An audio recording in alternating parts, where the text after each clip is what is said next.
Hi friends, अगर आप हमारे वीडियो को सबसे पहले देखना चाहते हैं तो अभी हमारे चैनल को सब्सक्राइब करें और बेल आइकन दबाएं।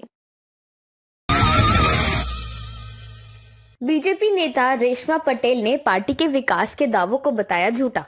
कहा, भाजपा विनाश की राजनीति करती है। भारतीय जनता पार्टी भले ही विकास की बड़ी बड़ी बातें करती है, लेकिन उनके इन वादों को उनके ही पार्टी के नेता झूठ बताते हुए नजर आ रहे हैं।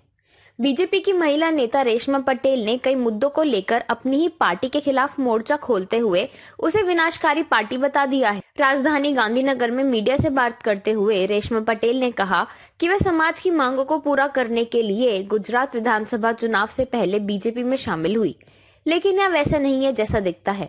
उन्होंने कहा कि बीजेपी बातें तो विकास की करती है, लेकिन राजनीति विनाश की कर रही है। रेशमा ने अपनी ही पार्टी पर आरोप लगाते हुए कहा कि बीजेपी झूठ, भ्रम की राजनीति, महिला, किसान, दलित हर वर्ग का शोषण कर रही है। बीजेपी जनता की आवाज को दबाने का प्रयास कर रही है। बीजेपी की महिला नेता ने सूबे के विजय रूपाणी सरकार पर वादा खिलाफी का आरोप लगाते हुए कहा कि गत विधानसभा चुनाव से पहले सरकार ने पाटीदार समाज व उनसे जो वादे किए थे वो अब तक पूरे नहीं किए हैं। उन्होंने मुख्यमंत्री विजय रूपाणी के सामने नौकरी, आरक्षण से वंचित वर्ग के युवकों को आर्थिक सहायता व आपराधिक मुकदमे वापस लेने जैसी 5 मांगे रखते हुए कहा कि अगर मांगे पूरी नहीं हुई तो वे खुद बीजेपी कार्यकर्ता होते हुए लोकसभा चुनाव के दौरान पार्टी के खिलाफ प्रचार करेंगी।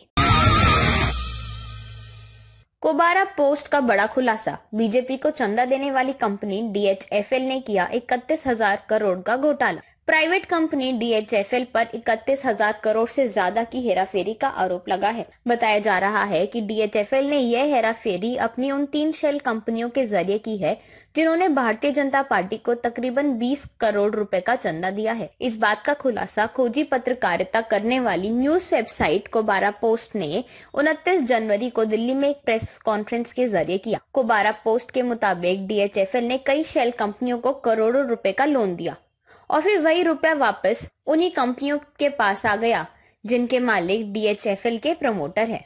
DFL से जुड़ी जिन 3 शेल कंपनियों पर हेराफेरी करने का आरोप लगे हैं उनका नाम RKW डेवलपर्स, स्किल रिटेलर्स और दर्शन डेवलपर्स हैं। दावा किया जा रहा है कि इन शेल कंपनियों ने 2014 से 2017 के बीच अवैध रूप से भाजपा को लगभग 20 करोड़ रुपए का चंदा दिया। कोबारा पोस्ट ने दावा किया कि भारतीय चुनाव आयोग को दिए गए भाजपा के दस्तावेजों के मुताबिक वित्तीय वर्ष 2014 से लेकर 2017 के दौरान RKW, दर्शन और स्किल रियल्टर्स ने भाजपा को लगभग 20 करोड़ रुपए का दान दिया था, जो कि कंपनी अधिनियम 2013 की धारा 172 का उल्लंघन है।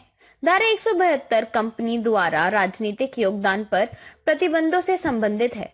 इसमें कहा गया है कि एक कंपनी 3 पूर्व वित्तीय वर्षों के दौरान अर्जित औसत शुभ लाभ का 7.5% तक ही चंदा राजनीतिक दलों को दे सकती है। वित्तीय वर्ष 2014 से 2015 में RKW डेवलपर्स ने बीजेपी को 10 करोड़ रुपए का योगदान दिया, जबकि इस कंपनी को वित्तीय वर्ष 2012 से 2013 में लगभग 25 लाख का नुकसान हुआ और पूर्व वित्तीय 3 साल में औसतन 18 लाख रुपए का शुभ लाभ हुआ था। इसी तरह कोबारा पोस्ट की रिपोर्ट में दावा किया गया है कि स्किल रियल्टर्स ने 2014 से 2015 में बीजेपी को 2 करोड़ का चंदा दिया था। उस वित्तीय वर्ष ने इस कंपनी के केवल 27,000 रुपए का लाभ हुआ था और पूर्ववर्ती 3 साल में औसतन लगभग 4,500 रुपए का लाभ हुआ था। 2016 से 2017 में दर्शन डेवलपर्स ने कंपनी अधिनियम का उल्लंघन करते हुए 7.5 करोड़ का योगदान दिया। कंपनी ने वित्तीय वर्ष 2013 से 2014 में 5.13 लाख रुपए और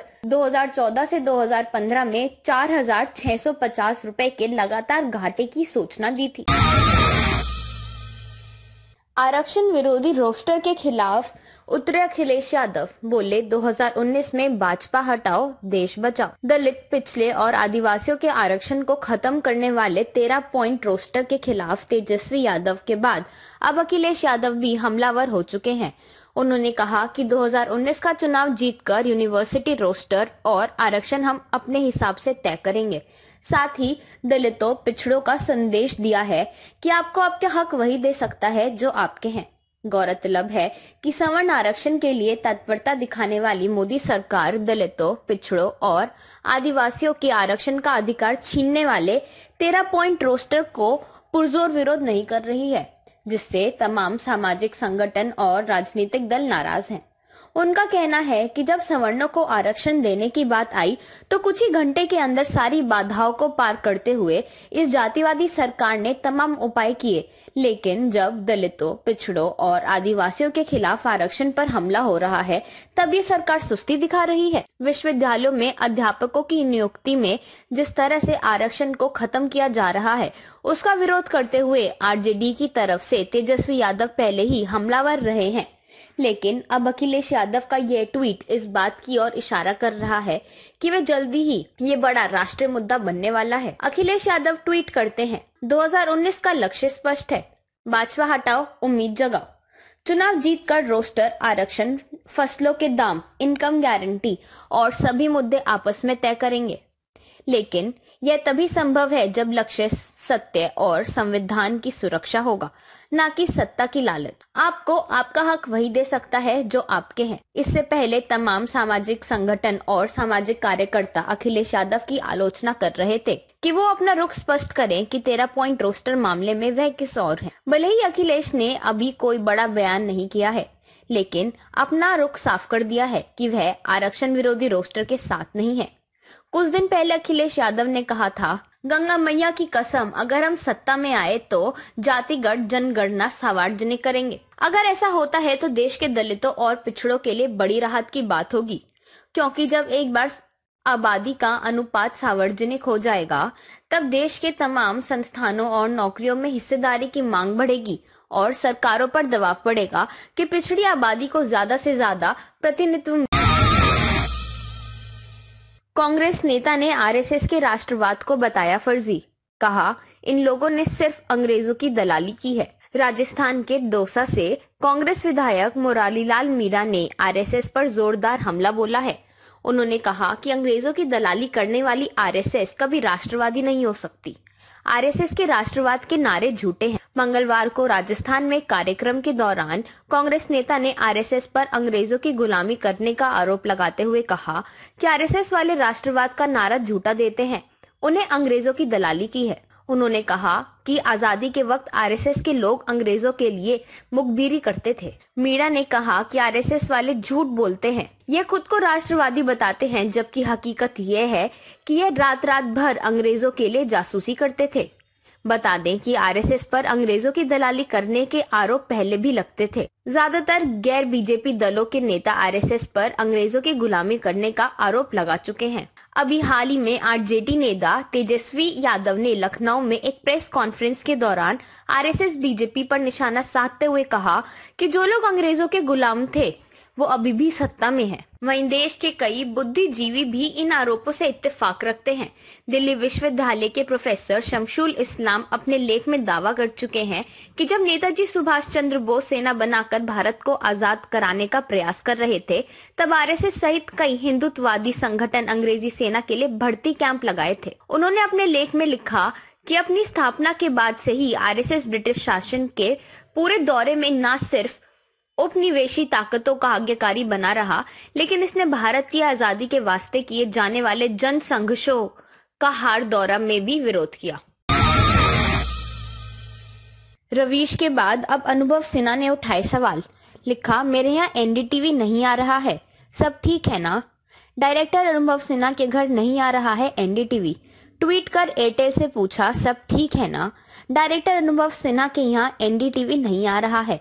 एनडीटीवी पर हमेशा सरकार आंखें गड़ाए बैठी रहती है। रवीश कुमार भी इसको लेकर कई दफा सोशल मीडिया पर पोस्ट कर चुके हैं कि उनका प्राइम टाइम आते ही टीवी में प्रॉब्लम शुरू हो जाती है। बहरहाल अनुभव ने ट्विटर पर लिखा, डियर @एयरटेल इंडिया, मेरे यहाँ एनडीटीवी नहीं आ रहा है, सब कुछ ठीक है ना।